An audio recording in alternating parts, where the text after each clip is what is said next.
be able to review after the call. And please reach out to us if you have any questions that didn't quite come up during the call, but you have them after the call. You can reach out to us and I'll put our emails in the chat. With that, I am going to turn it over to our executive director, Aaron Boggs, who will talk a little bit about the Connecticut context of this issue. Hi, everyone. It's great to see you. And I want to just give a special shout out to Eric Gartland, who is at the Center for Budget and Policy Priorities, who really is the main feature of our presentation today. I wanted to just kick things off first and set a little context, a little background on the programs we have here in Connecticut and some of the landscape that we're seeing. For those of you who are unfamiliar with Open Communities Alliance, we are a statewide civil rights organization working to undo the history of segregation by breaking down barriers to housing choices and supporting equitable investments and policies in higher poverty areas. The first thing to know that I think is very important about this issue of subsidized housing and particularly vouchers across the country and in Connecticut is the landscape here in Connecticut. Connecticut is one of the most segregated states in the country. On this map, you see the underlying gray variation is poverty rates, with the darker level, the darker areas being higher poverty. The red dots represent the Black population in the state. The pink dots represent the Hispanic or Latinx population in the state. And we can see that half of Connecticut's population of color, and this is just simply the not excluding the white non-Hispanic population, is living in 4% of the land area of the state. And 24% of Connecticut's total population is living in that area. We do have a report that came out from the Office of Policy and Management in 2023 that indicated that we are one of the most segregated states in the country, not only by race, but also by income. When you talk about subsidized housing, Jennifer laid out the sort of variation of types of subsidized housing that we're talking about. It can be public housing, it can be what tax credits, usually where a good chunk of the building is reserved for lower or moderate income families, all the way up to tenant-based vouchers. We know from research that Open Communities Alliance has done in the past that we see the same patterns of restriction on development that we see with restrictions with segregation. And so, we're very interested in overall what government housing investments can do to offer choices and also make sure we're investing in our higher poverty communities. But we're seeing the same pattern over and over again. To focus particularly on vouchers, for those who are not familiar with housing voucher programs, they are government financial assistance to support access to housing. They are generally available to only about 1 in 4 people who income qualify for them. And the programs typically contribute require participants to contribute at least 30% of their income towards the housing costs. And the program picks up the rest of the cost up until a cap. And just in case we get more granular as we talk, that cap is called the payment standard in the federal program. So one of the things that makes, sort of wrapping our arms around this challenging is that there are multiple programs operating in Connecticut. So just to try to quickly explain them, I've created this little schematic. But the first thing to understand is that there are 2 sort of financial streams or 2 funding sources for voucher programs. One is federal, and that funds the Housing Choice Voucher Program. The other is state, and that funds the Rental Assistance Program, and those are certificates. Focusing first just on the Housing Choice Voucher Program, that federal program. That supports almost 40,000 households. That's 87% of all the vouchers we have in the state. And one of the things I think it's important to note about that is, as we look at potential federal cuts to programs like voucher programs, uh, that is going to take, if that happens, it will be a really hard hit for many, many, many families in the state. It will have a huge impact. And so I just wanted to flag that as we're talking about this issue at this time. Then within the Housing Choice Voucher Program, there are two different ways it's administered. The first is through local housing authorities and, in rare cases, regional programs. That's 70% of all of the vouchers, regardless of the funding source.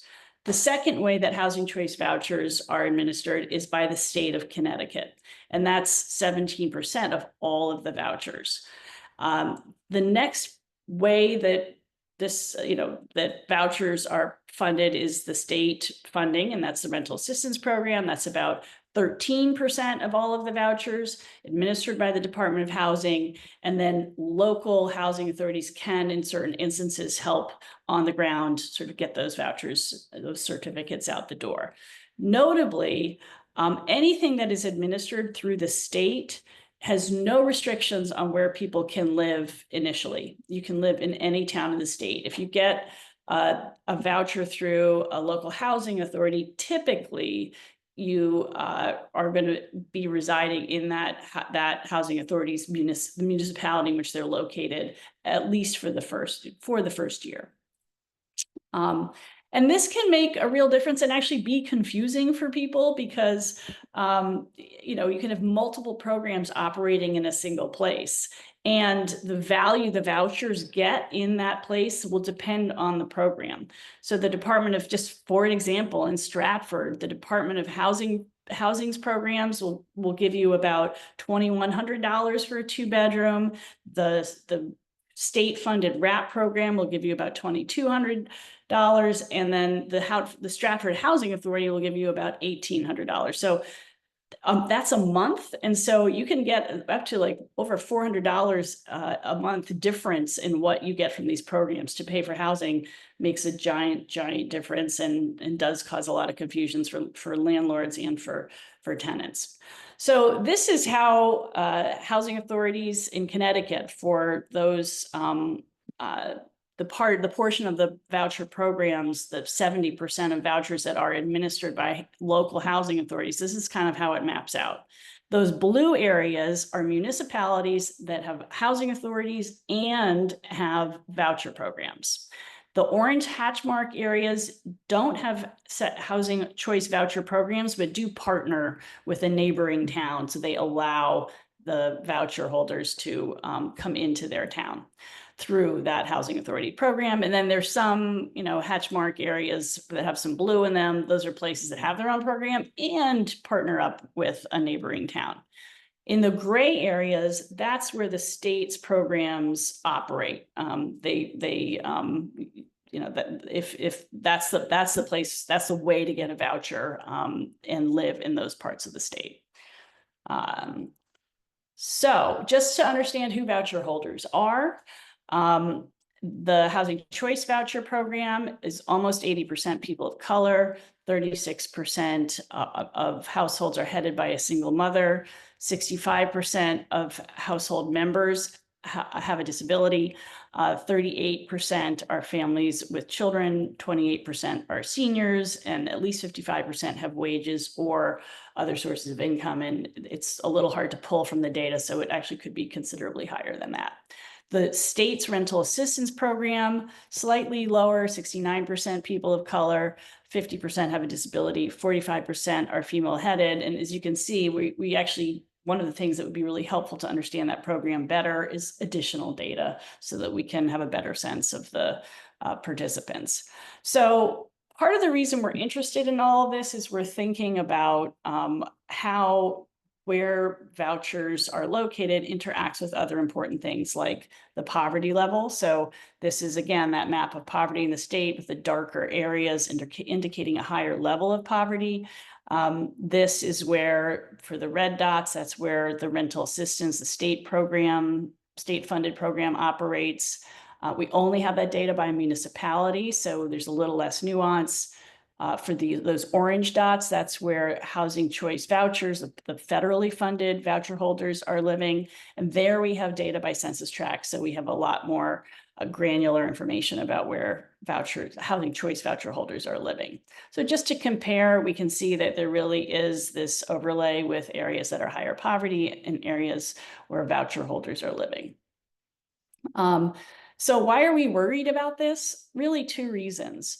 The first is we want to ensure that all voucher holders everywhere have access to thriving communities. And that means doing at least two things. One is investing in adopting policies in higher poverty areas that provide and ensure that residents have access to resources. The other way we accomplish that is by breaking down barriers to choice. And I think there's a particularly important and high obligation to do that within government funded programs. The other reason why this is important is voucher holders want different things. Surveys we have done with partners in the Hartford region show that at least 45% of Hartford voucher holders want other choices outside of Hartford. In some of our surveys, the number's a lot higher. And in other places around the country, for example, Seattle, where supports were put in place and particularly programs called mobility counseling programs for voucher holders to help them access lower poverty areas. The moves to lower poverty areas increased from about 14% of voucher holders to, it's actually 54% of voucher holders. So when we look at the number, the poverty rate issue, like where are voucher holders given the poverty rate of an area, we see that half of voucher holders are living in areas where the poverty rate is twice what it is twice the state average. That's 50% of voucher holders compared to only 14% of the general population that is living in areas with poverty rates that high. And very notably, those areas where the poverty rate is double the average, that's only 2% of the land area of the state. And part of the reason this is important is because it does connect to access to resources. And again, we need to invest to ensure resources are equal everywhere, but we also need to ensure that there's choices so families can have their own self-determination about where they live.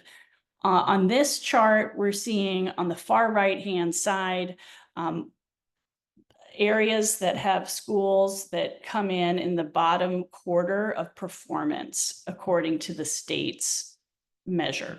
And in those areas, we can see that that's where 65% of voucher holders are living, as compared to only 27% of the population as a whole. And you can see the same for the next column over to the left. That's the bottom half of school performance. That's where 88% of voucher holders are living and 49% of the population as a whole. Only 1% of voucher holders are in areas served by schools in the top 10% of school performance. So really important in terms of access to opportunity. And then the last thing I'll just touch on as an example of how this affects quality of life is in places where the asthma rates are at their worst, in the worst 10%, that's where over half of voucher holders are living. And that's where 35% of all households are living. So I will stop there and turn it over to the main event, Eric Gartland. And we're very excited to learn about some really fantastic research and a great tool that the Center for Budget and Policy Priorities has developed.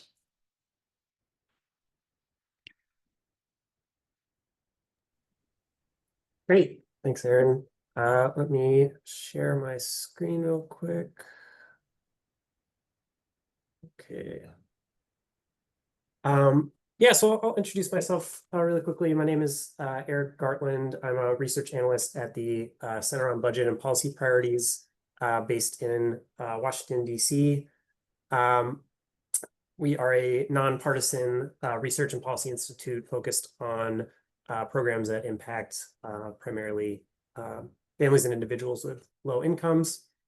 And really appreciate the invite today to present on a recent report we put out that looks at where families using federal rental assistance live. So just some background on the analysis. We're really interested in looking at where these HUD-assisted households live in the 100 largest, most populous metro areas, and also looking at which HUD programs specifically provide the greatest neighborhood choice for participants. So the analysis, we looked at a number of neighborhood characteristics, the poverty rate, and also the population density by race and ethnicity. And then really focused on the 3 largest federal rental assistance programs, which assist roughly 90% of all HUD-assisted households. So that includes housing choice vouchers, project-based rental assistance, as well as public housing. And we were also interested, we looked at all assisted households overall, but also wanted to take a look at specific household types. So that includes families with children, families of color with children, and then also households including a person with a disability. So just a level set for this analysis, I'll use a few terms here. I just want to make sure you understand how we define them. The first is low poverty neighborhoods, which we defined as census tracts with a poverty rate below 10%. And then on the flip side, high poverty neighborhoods are census tracts with a poverty rate of 30% or higher. And then I'll also refer to voucher affordable units. This is a measure we used that looks at the total number of rental units that should be hypothetically affordable to someone using a housing voucher, which is defined as, a rent below that area's small area fair market rent, which is set by HUD at the zip code level. So some key findings overall from the report of those 100 largest metro areas. The first being public housing residents overwhelmingly live in high poverty neighborhoods. And we found that it really often reflects the local patterns of economic and racial segregation. And project-based rental assistance, we found provides critical source of rental assistance in a lot of metro areas that was located in a more diverse range of neighborhoods than public housing. But ultimately, we found that renters with housing vouchers were the most likely to live in low poverty areas and the least likely to live in high poverty areas compared to those other 2 programs. And then we were also interested within that housing choice voucher program, looking at both tenant-based and project-based vouchers. I think they described tenant-based vouchers earlier as those used in the private rental market versus project-based, which are vouchers used with a specific unit. And we found that those with tenant-based housing vouchers are the most likely of all those HUD-assisted households to live in low poverty areas and least likely in high poverty areas. So to show you that in chart form, this is a breakdown of the share of assisted households in those 100 most populous metro areas living in low and high poverty neighborhoods, broken out by all those different programs that I mentioned earlier. So you can see, like I mentioned, over half of public housing residents live in high poverty neighborhoods, compared to about a fifth of people using tenant-based vouchers. And those using tenant-based vouchers are also the most likely to live in low poverty neighborhoods, just under about a quarter of those households. So as another part of the analysis, we looked at the difference between where voucher assisted households live versus the location of those voucher affordable units. And one of the findings is that the voucher program still falls well short of its potential to provide, true neighborhood choice for voucher assisted households in these low poverty neighborhoods. So as you can see here, 22% of voucher assisted households live in these low poverty areas. But over a third of these voucher affordable units are in these low poverty areas, which really suggests there's a lot more room for voucher use in these areas. And then on the flip side, we also see that voucher assisted households are more likely to live in high poverty areas versus a lower share of those voucher affordable units being in high poverty neighborhoods. So for this, I know this audience obviously is interested in Connecticut specifically, so I wanted to take out specific findings for metro areas that were included in the analysis in the state of Connecticut. And we have 3 metro areas that fall within that 100 largest metro area threshold that we use for this analysis. So just listed here includes Bridgeport, Hartford, and New Haven that are all included in that analysis. And I took some time before this presentation just to look at findings specifically for these 3 metro areas. And a few of the findings, I think, which fit into the larger overall findings that we found in the analysis. One is that the differences in neighborhood choice across programs is unique to each metro area. There isn't one story to be told for each one across each metro area. But we did find a pattern of all these metro areas, which is consistent across all the metros in our analysis, show a significant gap between where voucher assisted households live versus the location of voucher affordable units.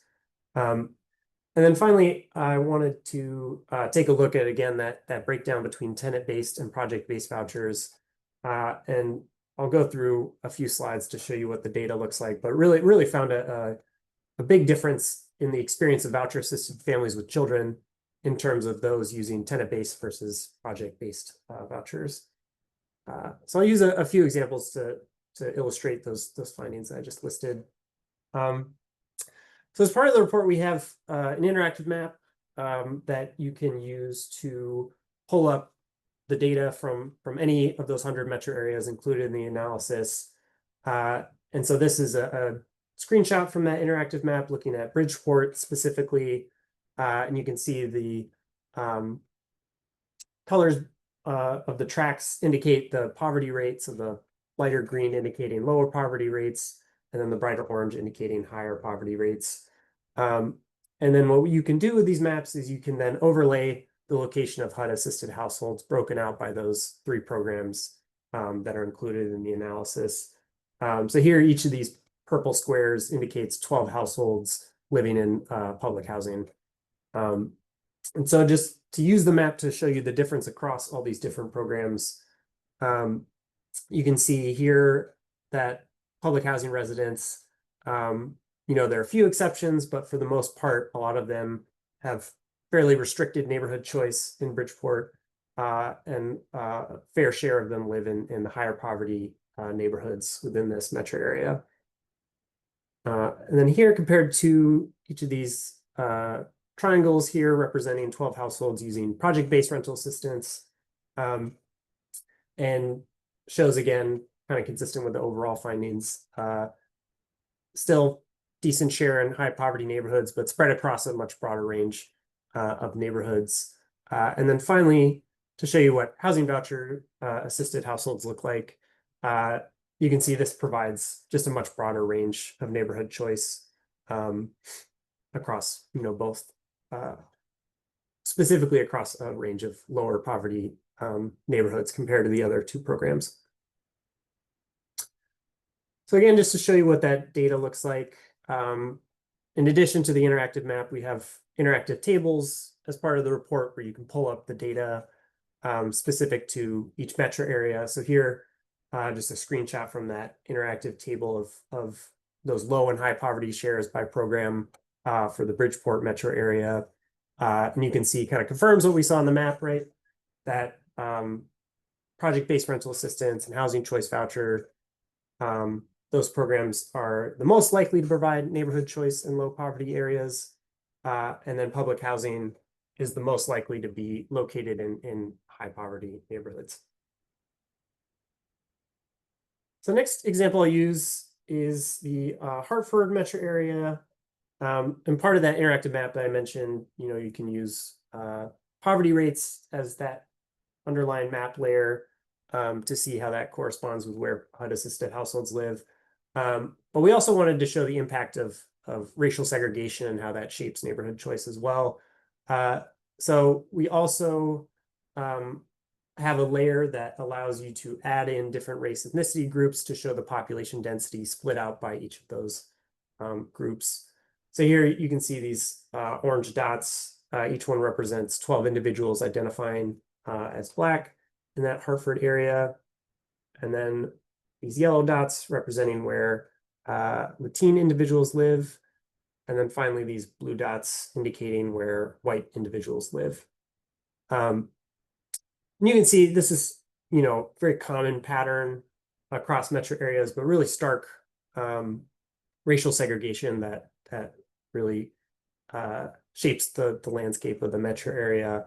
And as we know, is shaped from the past and present impact of a lot of racist and exclusionary housing policies, things like redlining, restrictive covenants that have created and entrenched these racially segregated neighborhoods.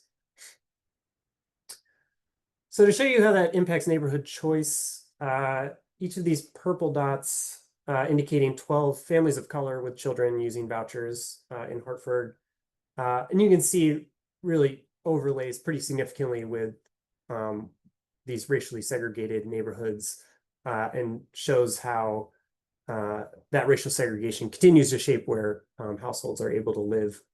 And I think it's also important not just to show these race ethnicity demographics, but show how it's intertwined with economic segregation. So I'll show you just what that map looks like when you're looking at poverty rates. And you can see, right, those are kind of inextricably linked, the economic and racial segregation that together really shape and limit neighborhood choice for HUD-assisted households, and specifically for people of color that are using federal rental assistance. So again, just to show you quick what that looks like, those are the same dots for families of color with children, and a very large share of them are limited to these higher poverty neighborhoods, restricted neighborhood choice outside of those areas. And here to show you hypothetically where they could be living, right? We have as another thing you can add to this map, this interactive map, we have the location of those voucher affordable units. So those kind of more translucent pinkish dots show each of those dots representing 12 voucher affordable units. And I think what's really clear here, right, is you can see versus where these voucher assisted families are living, there's plenty of voucher affordable units in these lower poverty areas that really suggest there could be a lot more use and expanded neighborhood choice. But there are obviously some other factors at play that are preventing voucher assisted families from moving to these areas, things like voucher discrimination and the compounding impact of both voucher discrimination and discrimination against people of color in the rental market. So again, just quick to show you what that data looks like from that map. So here's same version of that chart I showed earlier, but specifically for Hartford, the Hartford metro area. And you can see I use this as an example because it had by far the largest gap between of the three metro areas in Connecticut, the largest gap between where voucher assisted families live versus those voucher affordable units and where they're located. So here you can see just a really stark difference between roughly 20% of voucher assisted households of color with children living in low poverty areas versus nearly 40% of voucher affordable units in these low poverty areas. And then on the flip side, again, right, there's higher likelihood of these voucher assisted households of color with children living in high poverty areas versus where these voucher affordable units are. So the last piece of data I'll show, this actually isn't included in the report, but for this audience, I thought might be interested in this data broken out by tenant-based and project-based vouchers. And I found pretty interesting finding when I was digging around in this data. So you can see here, just to orient you with these two charts. So this is for all voucher-assisted households in those Connecticut metro areas. On the left, you'll see the share living in low poverty neighborhoods. And then on the right is the share living in high poverty neighborhoods. And then the orange bars indicate the share for tenant-based vouchers, and then the blue representing the share for project-based vouchers. And so you can see across all these metro areas that the shares are virtually identical, right? Like very small differences you can see when you're looking at all voucher-assisted households overall. But I wanted to, as I was digging around, took a look at, whether that experience is different specifically for families with children. And you can see these are the same charts, but just for voucher-assisted families with children. And we start to see this really dramatic difference, right, between the experience of these families using tenant-based vouchers versus project-based vouchers. And so I think this really indicates, there's obviously some factor at play that's influencing the location of where these project-based vouchers are being used, that is making it, less likely to be in low poverty areas and more likely to be in high poverty areas relative to those families that are just using tenant-based vouchers. All right, so to wrap up, I just wanted to run through some policy recommendations that we arrived at as a result of this analysis. And I'm sure many of these will apply to the Connecticut metro areas that I've been talking about. And the recommendations fall into a few buckets. The first being just to expand and improve rental assistance programs more broadly. So I think Aaron mentioned this earlier, but only 1 in 4 eligible families and individuals actually receive the rental assistance that they need. And so part of our work here at the Center on Budget is working to expand towards making sure all families who need it can receive the rental assistance they need to secure safe and stable housing. Another thing that can be done, we know there's a lot of research. Again, Aaron mentioned, the robust studies in Seattle. When you provide housing navigators and search assistance, you really improve the odds that these households will be able to move to lower poverty areas if they so choose. And in addition, there's just a number of reforms we can also do to make vouchers easier to use. I won't go through all of them, but things like streamlining unit inspections, things that just reduce a lot of the red tape that can make vouchers hard to use in the private rental market. Another thing our team is interested here at the center is the promise of direct rental assistance programs. So if you're not familiar, this is a newer idea that's gaining some traction in making rental assistance a bit more cash-like, giving it direct to the tenant to then use in the private rental market.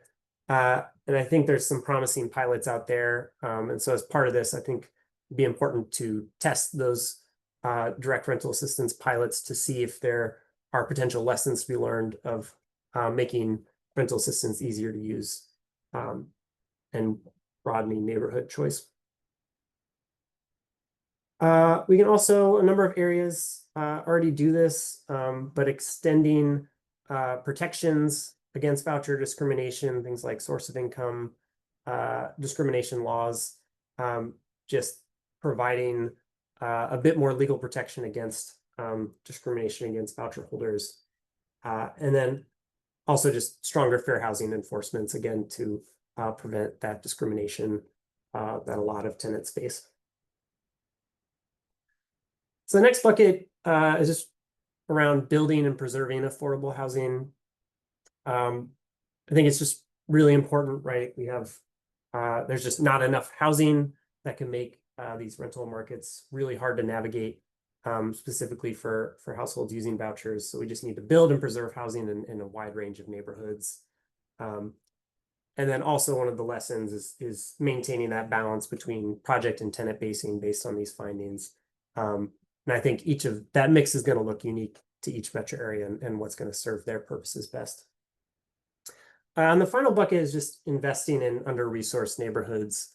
So I think one thing we were really cognizant of when we were doing this analysis is making sure the entire discussion isn't oriented around moving people to low poverty areas, but really about enabling households that are using federal rental assistance to make the best decision for themselves, right? So if they want to move to these low poverty areas, enabling them to do so, but not forgetting that there is a really big need to invest in these under-resourced neighborhoods where a lot of HUD-assisted households live.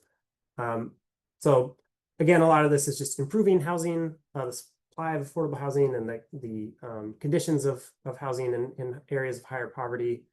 And then also a range of investments beyond housing that, we, barely touch on in this analysis, but are super important. Things like improving school quality, access to jobs, public transit, environmental conditions and access to parks, things like that, among a lot of things. And I think also important to note in this current political moment that there are just a lot of harmful changes and threats that could further impede housing choice for a lot of these HUD-assisted households. So I'll just run through these quick. I'm sure a lot of people in the audience have already been following this closely, but obviously a lot of threats to funding for these rental assistance programs. I know our team has been following the budget negotiations very closely, and a lot of suggested very drastic cuts to these very important rental assistance programs, and also shifting funding to a block granting model, which a lot of research shows would result in decrease in funding over time and shift a lot of that financial burden to the states. Another is just funding disruption. There's a lot of uncertainty for public housing agencies and continuums of care, just not knowing if their funding will be disrupted and not being able to make decisions based on that uncertainty. And then also, as a lot of people have been following, but really dramatic HUD staffing cuts that we know will make these programs harder to implement effectively across a range of different programs. And then also implementing really restrictive work requirements and time limits.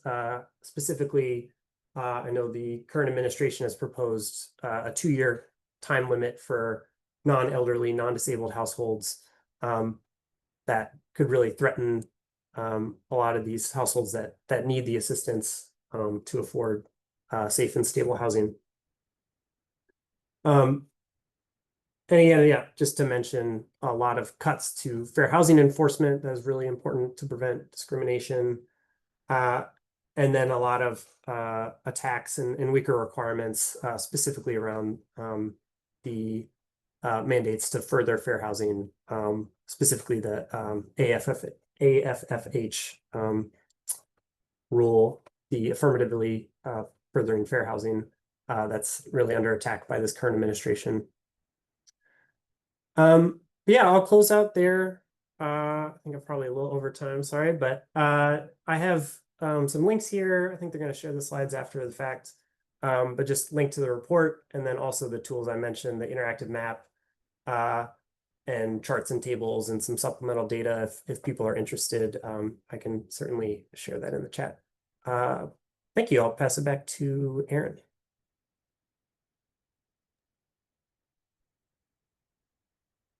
Yeah, thank you, Eric. Oh my God, that information is so important. Thank you. And thank you especially for sort of pulling it and making it customized for Connecticut. And it's really wonderful for us to see that cut of the data.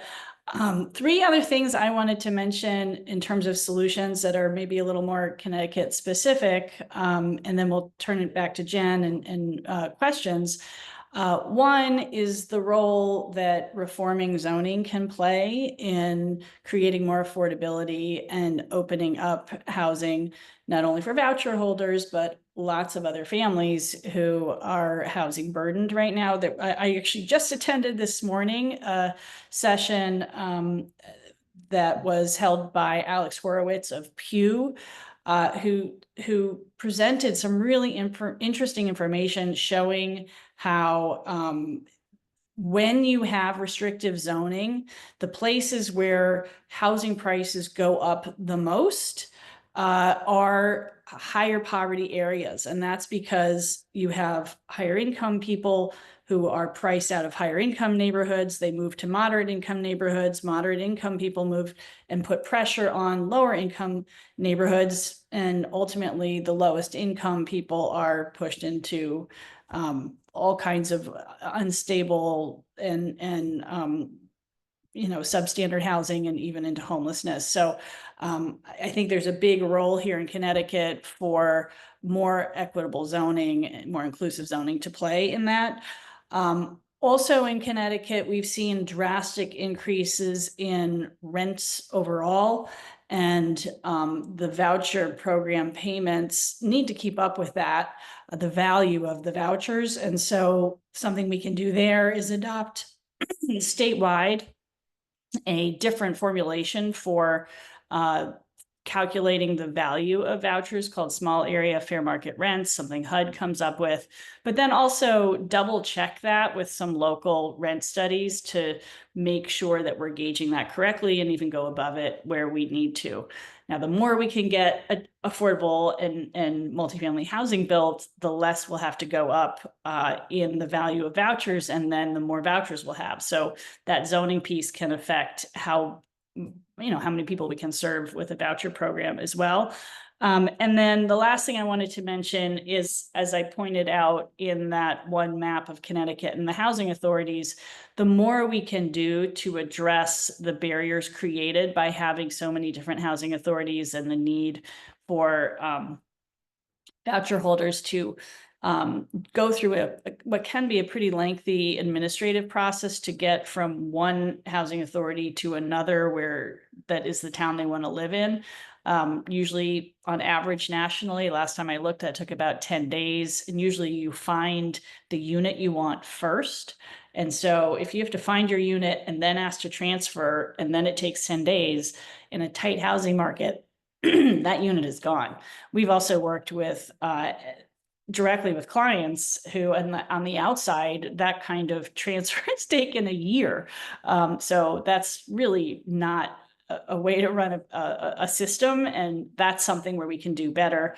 Obviously, if we made some changes to the way we set up the jurisdiction of housing authorities, it could also empower housing authorities to be a bigger part of the housing creation solution as well. So I'll stop there and hand it back to Jen. Thanks, Erin. We got a couple of questions in the chat, and then we have a couple of questions that came in prior to the event. So I'm gonna start with Delia Faye's question in the chat.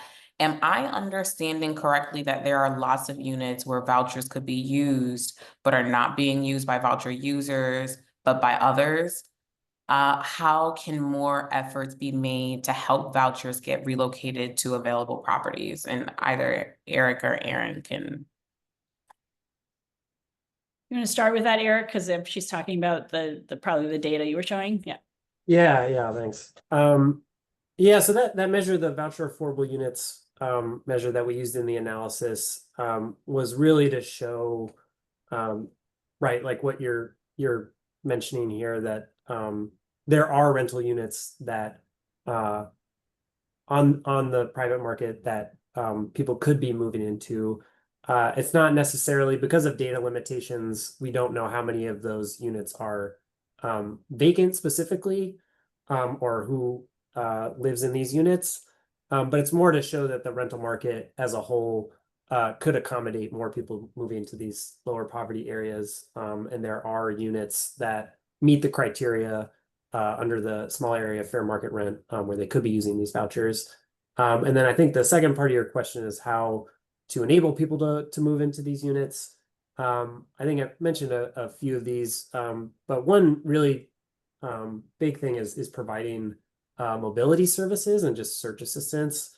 There's a lot of really robust research, specifically from Opportunity Insights, that has studied the impact of those programs on families in using vouchers in Seattle. and I think Aaron shared this data, but really dramatically increase the ability of people to move to these low poverty areas. So that's one piece of it, and then also preventing voucher discrimination. Yeah, Aaron, you might have some stuff to add up to that as well. Yeah, I mean, those were exactly the things I was going to mention. I guess I could add to it by going back to that housing creation point. Sometimes people who are living in housing that could be occupied by voucher holders actually could afford to move to different housing that is slightly more expensive, but it just doesn't exist. And so the more we can have more units and have a variety of housing types at a variety of income levels, the more there'll be sort of a reshuffling within the housing market. So people will match up a little bit better with the income that they're making.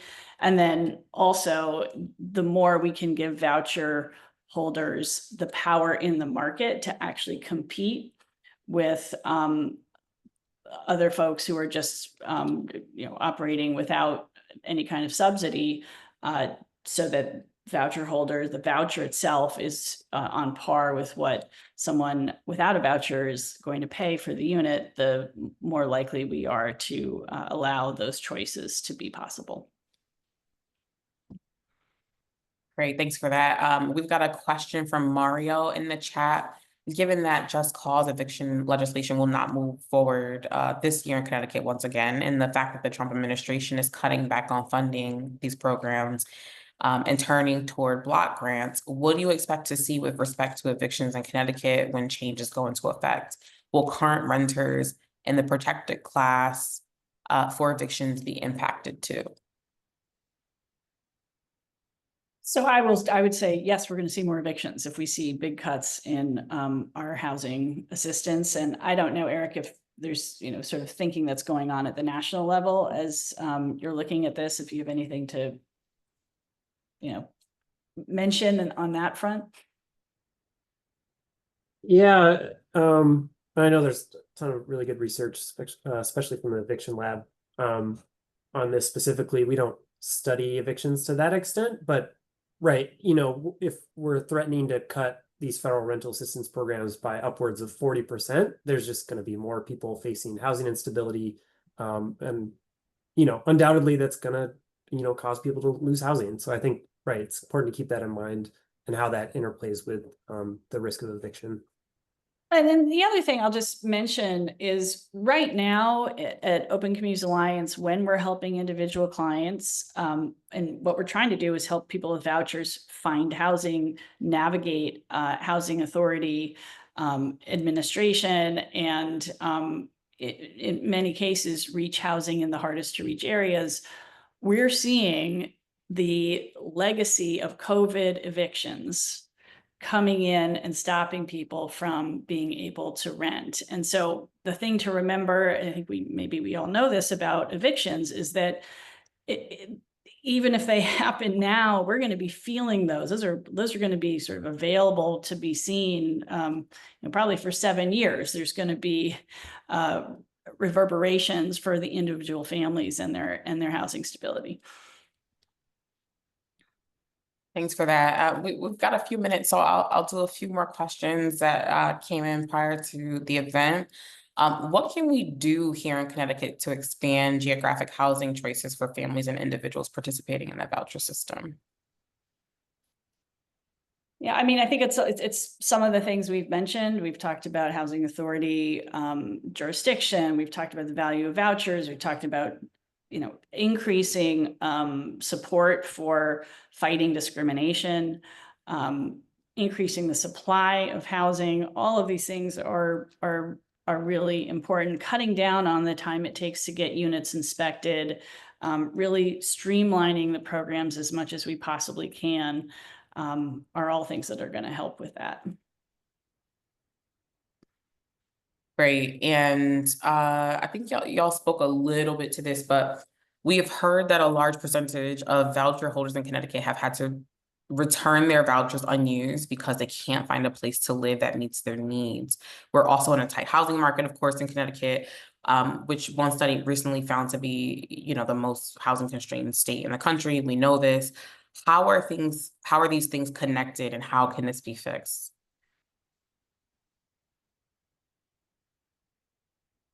You want to take a run at that, Eric? Yeah. No, yeah, I don't think a lot of people fully realize how significant of a share of people aren't even, even if they are lucky enough to get a voucher, are not successful in being able to use that voucher in the private market. And I don't know the specific numbers in Connecticut, but I know the most recent research, it's something like a 66% success rate of all voucher holders that are able to actually use their vouchers. And I think, right, there are solutions specific to Connecticut, I'm sure, but in general, I think something we support a lot of, in a lot of cases, and again, I don't know specifically for Connecticut, but these households only have 120 days or somewhere in that range to use their voucher. And if they don't have any mobility assistance, they don't have someone helping them find units in certain neighborhoods, and they consistently face discrimination from landlords, specifically in lower poverty areas. We shouldn't be surprised if we're not providing that additional assistance, that it's hard for these people to use these vouchers in the private market. So again, yeah, not to sound like a broken record, but a lot of the stuff we've mentioned before, I think, are really important to improve those success rates and make sure that people aren't just getting the voucher they need, but they're getting the additional search assistance to help them actually use that voucher successfully. Yeah, and the research in Connecticut is, there was some really good investigative journalism done by Jackie Rabe Thomas of Hearst about 2 years ago that showed about half of the vouchers were returned. They get turned back out, they get given out to other people, and it's like, maybe you'll have better luck is sort of what housing authorities have to do. But it is tragic because often, and Laquanda on our in the chat is mentioning this as well. It is tragic when you have waited on a waiting list for 7, 8, 9, 12 years, and you get this very precious resource, and then you come into a housing market that is not allowing you to use it, or you face discrimination, or you face some of these other barriers as well. But it is truly tragic. I remember years ago giving a presentation at a housing authority for people who had just gotten their vouchers and trying to sort of set expectations because of this. And one woman who I was talking to was there with her 10-year-old son, and she said, I applied for this voucher when I was pregnant with her son, who was there with her, and that's how long it had taken her to get that voucher. And I hope she was able to use it. I mean, that sort of brings us to this next question of, what recourse is there for people who face discrimination based on source of income? Yeah, in Connecticut, we are really, fortunate to have some good resources. The Fair Housing Center, which is a close partner of Open Communities Alliance, represents people who face discrimination. Open Communities Alliance does as well. We have resources to do testing. So if you suspect you have experienced discrimination, and that can look like, a runaround when you're trying to schedule an appointment to view a place. It can look like the housing provider, the landlord, the management company suddenly not showing up when you're supposed to meet. It can show up in very what can feel like subtle ways, but I think when it happens again and again, people start to get a strong sense of what's going on. Call us. Call the Fair Housing Center, and there are ways to do that follow-up testing and really dig into what's going on, and also bring claims before the Commission on Human Rights and Opportunities in particular, and even claims in court. If you are also interested in helping us kind of fight this good fight and are interested in becoming a housing tester, we can give you information about that as well. And we need testers, so you can help be part of the solution that way as well. Yeah, great. Thank you for that plug, Erin. I will make sure that we get testing information out to folks. We've got 1 minute here, and I've got a question that just came in. What efforts are recommended to do the work in low poverty communities to make them feel more welcoming to lower income families of color? This is a question that we often contend with at Open Communities Alliance. So thank you for that question, Erin. Yeah, I mean, I think there are, since the murder of George Floyd and I think greater awareness of all kinds of racial equity issues, putting aside what we see happening in Washington, D.C. right now, there are communities all across Connecticut that have sort of dug into what you need to do to become more welcoming. Lots of predominantly white communities have started to dig in and explore their own privilege, have looked into things they can do in their schools, in their community events, at their libraries to make clear that they are welcoming of a whole diversity of people. So some of that is going on. There's so much more that needs to go on. And, I think I hope to see in the future more and more organizations across the state providing that kind of assistance to towns to help them and communities to help them do that. But it's a very good question and definitely very needed. Absolutely. Well, thank you so much both to Erin and Eric. Eric, a special thank you to you for tuning in from DC or wherever in the country you are today. For the folks who didn't get their answers, their questions answered, we will make note of those and try to send them out in the follow-up to this event. We will also be sending out a recording for folks who didn't quite grab all the information. Thank you so much for joining us today, and we will see you soon. Take care. Thank you.